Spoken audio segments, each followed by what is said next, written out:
मयूरभंज जिला बांगीरपोशी रेंज अंतर्गत निश्चिंता अंचल 15 फुट्र अहिराज उद्धार। सूचना अनुसार स्थानीय अंचल अशोक कुमार महापात्र आज सकाळे तांको शोइबा घरर खट तलु एक सापर शब्द पाई भयभीत हो जाइथिले। परे परे एने बांगीरपोशी रेंज ऑफिस को खबर देथिले।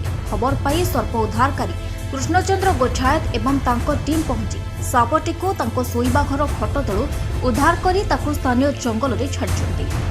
तेबे विशालकाय सापटी काहारी को कौनसी क्षति करि नथिबा बेले एहाको देखि स्थानीय अंचल रे भयर वातावरण खेली जाइछि। एहा पूर्वरु मध्य कृष्णचंद्र प्राय 60 रु 70 हजार विषधर साप समेत अनेक वन्यजंतु उद्धार करिबार नजर रहिछि।